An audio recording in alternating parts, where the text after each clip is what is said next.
Cameroon, Bantou, Africa, Bantou, through the world, Bantou.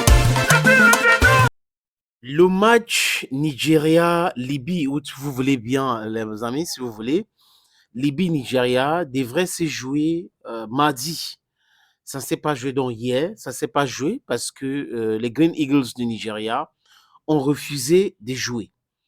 Ils ont refusé de jouer parce que, selon les images que nous avons regardées, et ce que vous voyez aussi à l'écran là, ils sont censés atterrir à Benghazi, là où ils devraient jouer le match. On a détourné, on l'aurait détourné, il faut dire ça au conditionnel, c'est prudent, mais l'avion pour Al-Barak, je crois que c'est une autre ville. Et ils ont atterri là-bas. Et il faut, pour quitter cette ville, qui est gérée par, parce qu'il y a deux gouvernements en Libye, le gouvernement de Tripoli et le gouvernement de Benghazi. Pour quitter cette ville, pour aller à Benghazi, il faut 3h30 de route. Et l'équipe du Nigeria parle d'un problème de sécurité, qui est normal. Pourquoi est-ce que l'avion qui devrait atterrir à Benghazi a été détourné dans cette ville de Al-Brats? Certaines personnes rétorquent que c'est le même traitement que l'équipe du Nigeria, ou du moins la fédération nigérienne, si vous voulez bien, le gouvernement du Nigeria a réservé à l'équipe de la Libye qui a joué vendredi dernier à Oyo. Au lieu d'atterrir à Oyo, l'avion aurait été détourné pour Port Harcourt. Et de Port Harcourt pour Oyo, les amis, la route est tellement mauvaise et que les voitures que l'équipe de la Libye a utilisées pour aller à Oyo, c'était des anciennes voitures, Vétus et autres. Et que les gars sont partis de là-bas, ils n'étaient pas très contents. Mais lors de la conférence de presse avant match, la Libye, ou les officiels libyens ont dit que ce n'était pas un problème créé par les Nigérians, mais c'était une erreur. Peut-être que comme ils étaient en territoire nigérien, ils ne voulaient pas créer de problème. Et ils ont entendu que, OK, le match qui devait se jouer chez nous, chez eux, on va vous faire subir la même chose. Et ce n'est pas la première fois que les gens se plaignent aussi de traitement reçu au Nigeria. Il faut dire la vérité, les amis. Donc, les autorités de ce pays devraient régler ces problèmes-là. Le football, ce n'est pas la guerre. Donc, la Libye serait en train de pratiquer la réciprocité.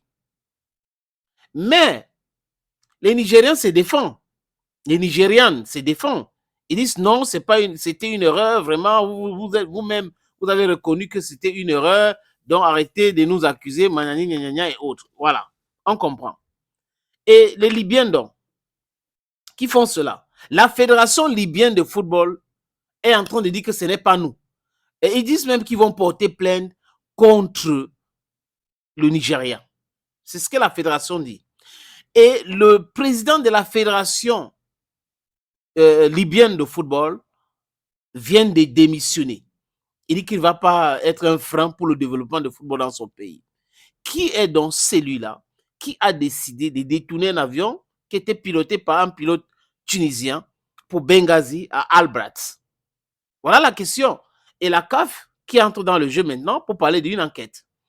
La CAF dit qu'elle va approfondir cette enquête pour mieux comprendre ce qui s'est réellement passé. Parce que les Green Eagles ont dit on ne joue pas. On ne peut pas jouer dans de telles conditions. On nous a laissé à l'aéroport des heures et des heures.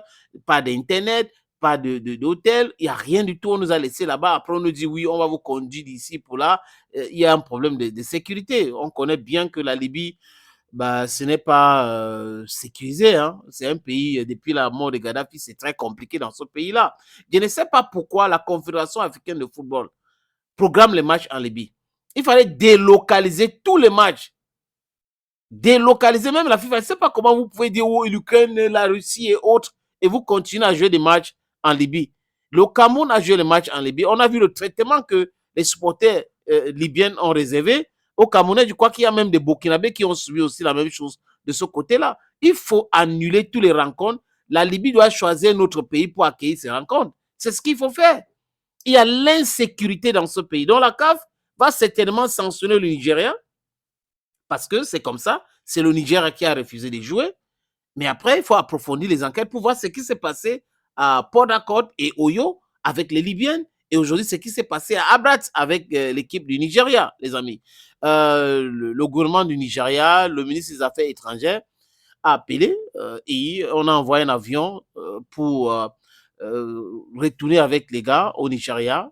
Il faut que cela cesse. Et pour ceux qui ont regardé les matchs hier, vous allez constater que le match Nigeria-Libye n'était pas programmé. Espérons bien que après la sanction contre le Nigeria, il y aura une lourde sanction contre la Libye parce qu'il faut en finir avec cette habitude-là. Les pays du Maghreb devraient savoir que nous sommes en Afrique et ils sont les Africains. S'ils ne veulent pas qu'ils sortent des compétitions africaines simplement que de se comporter de la sorte, et le Nigeria aussi doit être un exemple. Il ne faut pas que les autorités du Nigeria soient d'une barbarie aussi. C'est-à-dire qu'on joue un match de football, c'est la nourriture, les gens ont peur de manger la nourriture au Nigeria, les gens ont peur de voyager, tout. Il faut arrêter avec cela. Le football, ce n'est pas la guerre.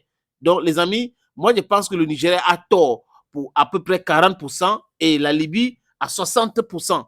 Le football, ce n'est pas la guerre. Il faut qu'on arrête avec cette stupidité. Thank you, friends. Thank you again, and bye-bye.